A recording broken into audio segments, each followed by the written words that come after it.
नमस्कार दोस्तों, स्वागत है आप सभी का। आज हम जो बात करने वाले हैं, जो आज का टॉपिक है, कंप्रेशर कितने प्रकार के होते हैं और इन एयर कंडीशनर में और वाटर चिलर में कौन कौन से यूज करे जाते हैं हम यहाँ पे देखेंगे। मोस्टली जो कंप्रेशर होते हैं बेसिक आपके 5 होते हैं। आप यहाँ पे देख रहे हैं लिस्ट में reciprocating compressor, rotary compressor, screw compressor, scroll compressor and centrifugal compressor. तो ये 5 प्रकार के हमारे पास कंप्रेशर होते हैं, जो कि इसमें एयर कूल्ड और वाटर कूल्ड दोनों टाइप्स के हैं। हम आप नेक्स्ट आगे टॉपिक्स में देखेंगे इसमें कि कैसे इसका वर्किंग प्रिंसिपल है, किस तरीके से काम करता है, किस बेस पे। आप यहाँ पे एक पिक्चर देख रहे हैं जिसमें एनिमेशन पिक्चर है। इसमें से एक ये साइड से लो प्रेशर इसमें आ रहा है और ये आपका आप यहाँ पे देख रहे हैं रेसिप्रोकेटिंग कंप्रेशर है। ये घूमता है तो इसको लो प्रेशर से हाई प्रेशर करके आगे कंडेंसर में भेज देता है। नेक्स्ट टॉपिक पे अगला हम देखेंगे तो रेसिप्रोकेटिंग वाटर चिलर में जो काम करता है। वाटर चिलर में इस प्रोसेस पे काम करता है। इसके अंदर ये दो इनलेट हैं और ये आउटलेट है। एक साइड से आपका रिसीवर कंडेंसर की तरफ चला जाता है, दूसरा जो पिस्टन है वो आपको वापस चिलर में से घुमा के वापस दूसरी साइड से कूलिंग कॉइल में भेज देता है चिलर की तरफ से। तो ये इसके 2 साइड आउट है, एक डिस्चार्ज है, यानी एक साइड आपका इन है, दूसरा आपका इन है। पहला इन जो है वो आपका चिलर टैंक की तरफ से है, दूसरा जो जा रहा है ये आपके चिलर रिसीवर टैंक में जा रहा है। तो ये 2 आपके सक्शन पॉइंट है, ये डिस्चार्ज पॉइंट है जो सीधा कंडेंसर के में जाता है। नेक्स्ट जो अब देखेंगे इसमें देखेंगे सेंट्रीफ्यूगल कंप्रेशर।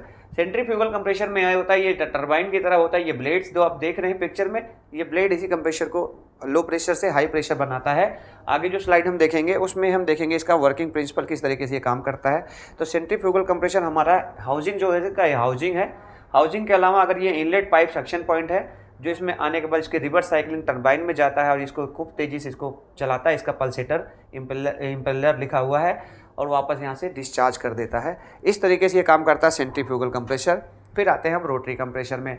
रोटरी कंप्रेशर की तरफ से अभी आप इसके पार्ट के बारे में देख रहे हैं, कौन कौन सा पार्ट कहाँ पे होता है। फिर नेक्स्ट जब आप स्लाइड देखेंगे उसमें देखेंगे इसका वर्किंग टाइम्स कैसे काम करता है। वर्किंग काम करता है इसका, ये जो रोटर होता है ये रोटर इसका काम करता है रोटरी की तरह। ये रोटर काम ऐसे फ्रिक्शंस में काम करता है इसके मैग्नेट कॉइल की तरह। यहाँ से उसके बाद वापस से ये डिस्चार्ज कर देता है। अगर इसके साथ सक्शन पॉइंट जुड़ा रहता है, यहाँ से आपका एक्यूमुलेटर का काम आ जाता है। एक्यूमुलेटर इस तरीके से वापस इसमें लो प्रेशर लो टेम्परेचर भेजता है, वापस ये फिर से डिस्चार्ज कर देता है। तो इस तरीके से रोटरी कंप्रेशर काम करता है। नेक्स्ट आ जाता है स्क्रू कंप्रेशर।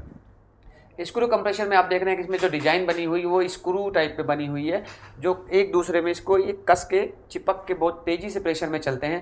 तो इसका सक्शन पॉइंट होता है, यहाँ से इन आता है, इधर की तरफ से सक्शन पॉइंट स्टार्ट हुआ है और इधर की तरफ से डिस्चार्ज आता है। आगे पिक्चर में हम देखेंगे इसकी किस तरीके से इसका पिक्चराइज किया जाता है।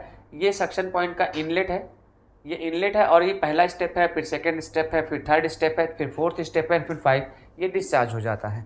इस तरीके से स्क्रू कंप्रेशर काम करता है। स्क्रोल में आप क्या करते हैं, स्क्रोल में आप जैसे देखते हैं आप लोग घरों में यूज करते हैं, मॉस्किटो को हटाने के लिए कॉइल्स आती थी, उस कॉइल्स की तरह इसका साइफन टाइप में बना रहता है। और इसकी जो प्रिंसिपल है कि आने की वर्किंग का, तो ये इनटेक है जो लो प्रेशर को खींचता है और इसके रास्ते में से इनको घुमाता रहता लास्ट तक ले जाता है और लास्ट में इसका प्रेशर तब तक हाई हो जाता है और वापस डिस्चार्ज कर देता है। इस तरीके से इसका इन होता है, आधी साइकिल कंप्लीट होता है, फिर यहाँ से आधी साइकिल और कंप्लीट करेगा, फिर आधी साइकिल और कंप्लीट करेगा। इस तरीके से ये लो प्रेशर होते होते आखिरी में जाके हाई प्रेशर हो जाते हैं और हाई प्रेशर डिस्चार्ज हो जाता है इस लाइन से। इसका काम है स्क्रोल कंप्रेशर का वर्किंग। नेक्स्ट स्टेप में आप देखेंगे इसका पिक्चराइज कैसे कैसे ये काम करता है। जैसा भी आपने नीचे देखा था पिछली स्लाइड में, इसी स्लाइड में ये भी यहाँ पे दिख रहा है कि किस तरीके इसका इन होता है और किस तरह लास्ट में इसका डिस्चार्ज हो जाता है।